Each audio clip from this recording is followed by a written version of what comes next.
ऐसा कौन सा कारण था जो वैकुंठ के स्वामी भगवान श्री हरि को एक राजा का प्रहरी के रूप में कार्य करना पड़ा, जो संसार को चलाते हैं, जो जगत के पालनहार हैं। आखिर ऐसा क्या कारण था जो एक राजा का प्रहरी बनना पड़ा उन्हें? दोस्तों, ये कथा है भगवान विष्णु, वैकुंठ के स्वामी, माता लक्ष्मी की एक ऐसी कथा जिस कथा से आपको पता चलेगा कि अहंकार का हमेशा विनाश होता है और ईश्वर उन्हीं लोगों का साथ देते हैं जो उनकी सच्ची भक्ति करते हैं। तो चलिए शुरू करते हैं। उससे पहले मैं आपसे रिक्वेस्ट करना चाहती हूँ, पौराणिक और धार्मिक कथाओं को अगर आप सुनना शुरू करते हैं तो उसे शुरू से अंत तक सुनिएगा, क्योंकि भगवान श्री कृष्ण कहते हैं कि जो भी व्यक्ति पुण्य अर्जित करना चाहता है उसे अपने जीवन में पौराणिक और धार्मिक कथाएं ज़रूर सुननी चाहिए। तो भगवान वैकुंठ के स्वामी भगवान विष्णु आखिर क्यों एक राजा के प्रहरी बने और रक्षाबंधन की शुरुआत किस तरह हुई, इसी कथा के साथ मैं शिवी आप सबका अपने चैनल में स्वागत करती हूँ। एक बार श्री नारद जी नारायण करते हुए वैकुंठ में प्रवेश करते हैं, पर क्या देखते हैं, माता लक्ष्मी शैया पर बैठी हुई अकेली मायूस बैठी हुई थी। भगवान श्री नारद पूछते हैं, हे माता, आज आप इतनी उदास क्यों बैठी हैं? जिस वैकुंठ में हमेशा खुशियाँ छाई रहती थी, आज उसमें इतनी उदासी क्यों है?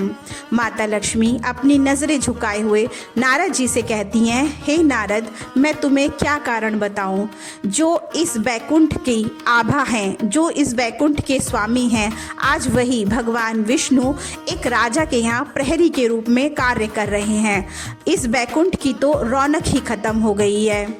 इस तरह माता लक्ष्मी बहुत ही दुखी स्वर में नारद जी से कहती हैं।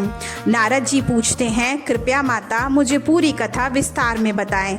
माता लक्ष्मी उनको पूरी कथा बताती हैं। वो कहती हैं, हे नारद जी, तो सुनिए, मैं तुम्हें पूरी कथा सुनाती हूँ। एक बार राजा बलि, जो कि प्रहलाद के पौत्र थे, बहुत बड़े राजा थे। अपने दान वीरता के कारण पूरे संसार से लेकर स्वर्ग तक उनकी ख्याति थी। दूर दूर से उनके राज्य की, उनके यश फैल रहा था। राजा बलि से इंद्र भी डरते थे, क्योंकि राजा बलि का यश उस समय अपने चरम पर था। एक बार राजा बलि को इस बात का बहुत घमंड हो गया, अहम हो गया कि मैं तो इस संसार में इंद्र से भी श्रेष्ठ हूँ, मैं राजाओं का भी राजा हूँ, मैं देवताओं के भी राजा से श्रेष्ठ हूँ। इस तरह का उनके मन में अहम आ गया, घमंड आ गया कि मेरी दानवीरता के कारण इस संसार में कोई भी मुझे परास्त नहीं कर सकता, मैं सर्वश्रेष्ठ हूँ। इस तरह का जब घमंड उनके मन में आया तो भगवान विष्णु उनका घमंड तोड़ना चाहते थे, क्योंकि जब जब इंसान का घमंड बढ़ता है तो वह इस संसार पर कब्जा करना चाहता है। उस स्थिति में भगवान कोई ना कोई रूप धारण करके उस इंसान को सही शिक्षा, सही मार्ग दिखाने ज़रूर आते हैं। ठीक उसी तरह अब राजा बलि ने सोचा कि मैं अश्वमेघ यज्ञ कराऊंगा, ताकि इस संपूर्ण पृथ्वी पर, स्वर्ग लोक में, पाताल लोक में, सब पर मेरा अधिकार हो, पूरा ब्रह्मांड, पूरी सृष्टि पर मुझे विजय प्राप्त हो सके। इसीलिए उसने अश्वमेघ यज्ञ की तैयारी के लिए अपने गुरु से कहा। गुरु शुक्राचार्य ने कहा कि देखो बलि, तुम बिल्कुल ये अश्वमेघ यज्ञ कराओ, पर याद रखना, देवता तुम्हारे इस यज्ञ में विघ्न जरूर डालेंगे किसी ना किसी रूप में।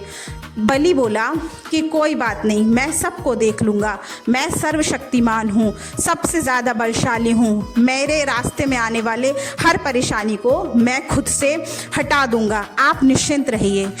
फिर शुक्राचार्य ने कहा, ठीक है, जैसी तुम्हारी मर्जी। अब अश्वमेघ यज्ञ की तैयारियाँ शुरू हो गईं। अश्वमेघ यज्ञ के लिए जो जो सामग्री चाहिए थी वह सारी सामग्री जुटाई गई।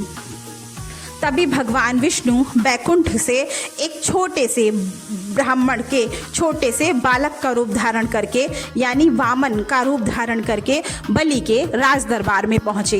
जब वह द्वार पर खड़े हुए उन्होंने द्वारपाल से कहा कि मैंने सुना है कि यह राजा जिनके द्वार पर मैं खड़ा हूँ, जिनका नाम बलि है, वो संसार में सबसे बड़े दानवीर हैं। तभी प्रहरी कहते हैं, हाँ आपने बिल्कुल सही सुना, हमारे राजा इस संसार के सबसे बड़े दानवीर हैं। उनकी दानवीरता के कारण ही आज तीनों लोकों में उनका नाम है। तभी वह ब्राह्मण कहते हैं कि क्या मैं आज उनसे जो मांगूंगा क्या वह मुझे दे सकते हैं? तभी वह कहते हैं प्रहरी कि हाँ बिल्कुल। तब राजा बलि के पास प्रहरी उन छोटे से ब्राह्मण को ले जाते हैं। छोटा ब्राह्मण जो वामन अवतार थे वह राजा बलि से कहते हैं, हे महाराज, मुझे आज आपसे एक याचना है, मैं आपसे कुछ मांगना चाहता हूँ। राजा बलि अहम भरी स्वभाव में कहते हैं, बताओ ब्राह्मण के बालक, तुम मुझे बताओ, तुम इतने छोटे ब्राह्मण मुझसे क्या चाहते हो? उस बालक के एक हाथ में छाता, दूसरे हाथ में चमचमाता हुआ एक जल का पात्र था और चेहरे पर दिव्य मुस्कान थी। उस बालक ने कहा कि मुझे तो ज़्यादा कुछ नहीं चाहिए, मुझे सिर्फ पूजा करने के लिए 3 पग भूमि चाहिए जिस पर आसन जमाकर मैं पूजा कर सकूं। राजा बलि बोले, सोचते हुए विचारते हुए कि हे बालक, तुम्हें सिर्फ 3 पग भूमि मांगी? इतने बड़े दानवीर किसे तुम सिर्फ 3 पग भूमि चाहते हो? तुम चिंता मत करो, तुम यह कहकर इतना छोटा उपहार मांगकर, इतना छोटा दान मांगकर तुम मेरी दानवीरता पर ही प्रश्न उठा रहे हो, तुम कुछ और मांग सकते हो। तब वामन अवतार बोले, नहीं प्रभु, मुझे यही चाहिए, मुझे सिर्फ 3 पग भूमि ही चाहिए। उन्होंने राजा बलि ने कहा, ठीक है, अब तुम्हें मैं 3 पग भूमि देने का वचन देता हूँ। तो उन्होंने जैसे ही कमंडल में हाथ डाला तभी शुक्राचार्य बोले कि रुको बलि, ऐसा मत करो, हो सकता है ये भगवान विष्णु हो, ये तुम्हारी परीक्षा लेने आए हो, तुम ऐसा मत करो, ये तुमसे तुम्हारा सब कुछ ले लेंगे। तभी दानवीर बलि बोले कि यदि यह मुझसे सब कुछ भी ले लेंगे तब भी मैं दान दूंगा, क्योंकि मैं अपने वचन से पीछे नहीं हट सकता, वचन ही मेरा शासन है, वचन ही मेरा धर्म है। ऐसा कहकर बलि ने अपना हाथ आगे बढ़ाया और उस ब्राह्मण ने, जो छोटे ब्राह्मण वामन अवतार थे, अपने कमंडल के पात्र में से जल लेने के लिए अपना कमंडल थोड़ा झुकाया। पर जब शुक्राचार्य ने देखा कि ऐसे बात नहीं बन रही तो वह शुक्राचार्य सूक्ष्म रूप धर के, क्योंकि वह दिव्य ज्ञानी थे, सूक्ष्म रूप धरकर वह कमंडल में बैठ गए। कमंडल, ताकि कमंडल से जल ही बाहर ना आए, क्योंकि यदि जल बाहर नहीं आएगा तो वो बलि उससे प्रतिज्ञा नहीं ले पाएंगे। पर उन्होंने, जो वामन अवतार के, जो भगवान विष्णु के वामन अवतार थे, वह समझ गए। उन्होंने उसके अंदर एक सूखी घास का तिनका डाला और उस तिनके से शुक्राचार्य हट गए और जल बाहर आ गया। जल के बाहर आने के साथ साथ उन्होंने अपनी अंजलि में जल लिया, यानी कि हाथ में, और उस जल को लेकर प्रतिज्ञा की। उन्होंने कहा, हे प्रभु, हे छोटे ब्राह्मण, मैं तुम्हें 3 पग भूमि देने का वचन देता हूँ। ऐसा कहकर ही अब तो चमत्कार हो गया। भगवान, जो छोटा सा ब्राह्मण था, उसका शरीर का आकार अब बढ़ने लगा। अब वह बढ़ते बढ़ते इतना बड़ा हो गया, वो दिव्य ब्राह्मण के रूप में उसकी बढ़ते बढ़ते उसने पूरी सृष्टि से भी बड़ा उसका आकार हो गया। एक पग में उसने पृथ्वी नाप ली, दूसरे पग में उसने स्वर्ग नाप लिया। अब उस ब्राह्मण ने कहा, बताओ राजा बलि, मैं तीसरा पग कहाँ रखूं? अब तो मेरे पास कुछ भी नहीं है। ऐसा बलि ने कहा। पर बलि बोले कि क्योंकि मैंने आपको वचन दिया है कि मैं 3 पग भूमि रखूंगा, तो अब प्रभु आप अपना ये तीसरा पग मेरे सर पर रखिएगा, क्योंकि मेरा स्थान यही है और आपका चरणों का स्थान भी यही है। मैं अपने घमंड को जान चुका हूँ, मैंने घमंड किया, अहम किया, जिसको तोड़ने के लिए आप यहाँ पर आए हैं। मैं आपकी दी गई शिक्षा को समझ चुका हूँ। राजा बलि इस तरह उनके सामने नतमस्तक हो गए। भगवान विष्णु ने वामन अवतार के रूप में तीसरा पग बलि के सर पर रखा और तभी उनसे कहा, बलि, मैं तुम्हारी भक्ति से प्रसन्न हूँ, मांगो मुझसे तुम क्या मांगना चाहते हो। अब बलि का घमंड टूट चुका था। बलि बोले कि प्रभु, मैं बस नित्य प्रति हर दिन आपके दर्शन करना चाहता हूँ। पर अब दर्शन कैसे हों, क्योंकि भगवान विष्णु बैकुंठ में रहते हैं। तब भगवान विष्णु ने कहा कि हे राजा बलि, तुम्हारी भक्ति से प्रसन्न हूँ मैं, इसीलिए मैं तुमसे ये वादा करता हूँ, वचन देता हूँ, अब मैं तुम्हारे द्वारपाल के रूप में कार्य करूँगा। अब मैं तुम्हारे द्वार का प्रहरी बनूंगा। उसी दिन से वह उनके यहाँ प्रहरी का कार्य कर रहे हैं। ऐसा नारद जी को पूरी कथा विस्तार से आंखों में आंसू भरते हुए माता लक्ष्मी ने बताई।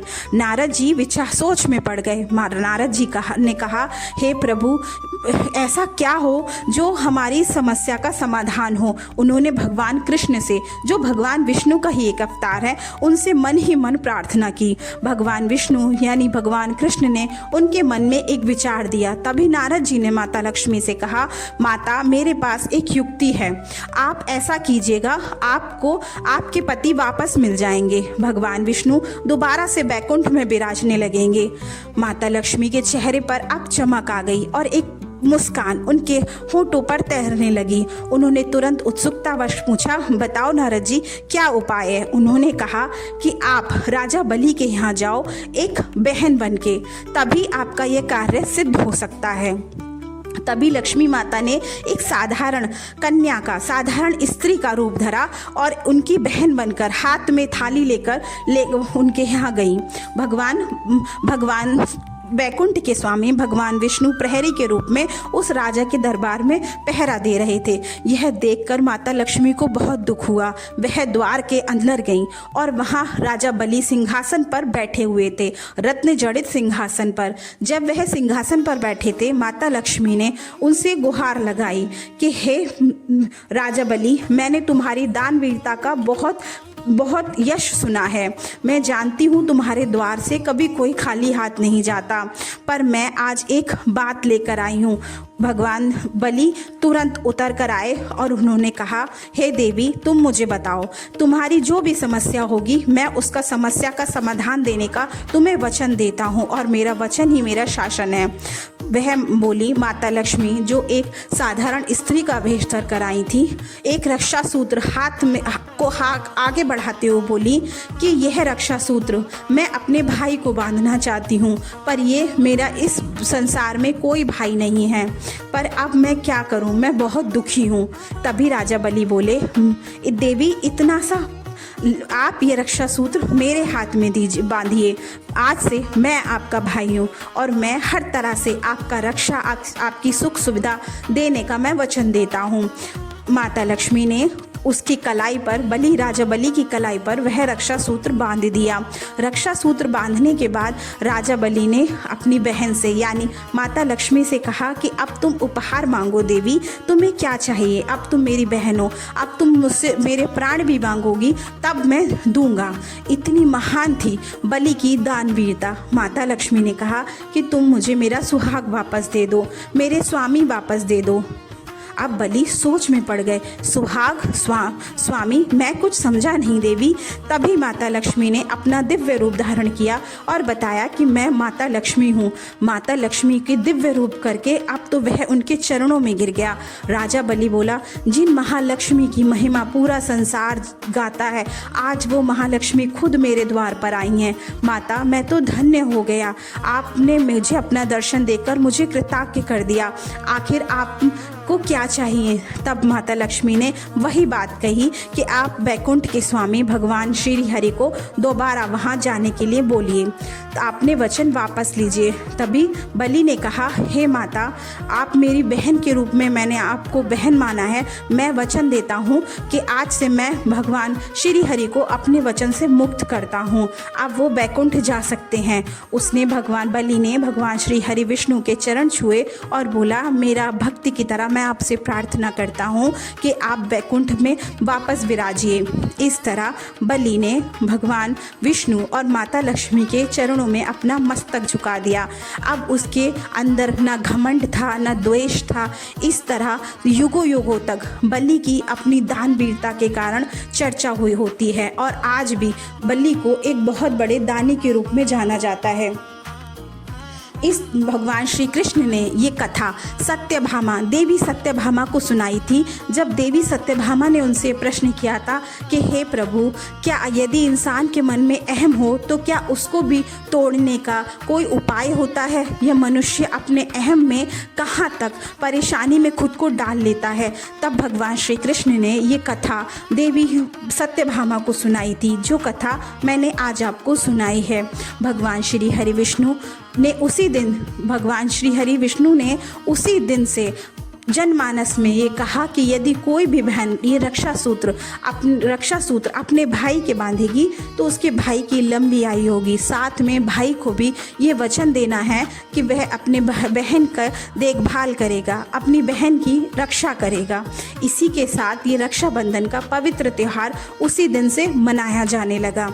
दोस्तों, अगर आपको ये कथा, पौराणिक कथा अच्छी लगी हो तो मेरी आपसे रिक्वेस्ट है, विनती है कि आप मेरे चैनल को सब्सक्राइब करें। वीडियो अच्छी लगी हो तो लाइक करें और इसे शेयर करें। मिलते हैं इसी तरह की दूसरी पौराणिक कथा के साथ, तब तक के लिए जय श्री कृष्ण।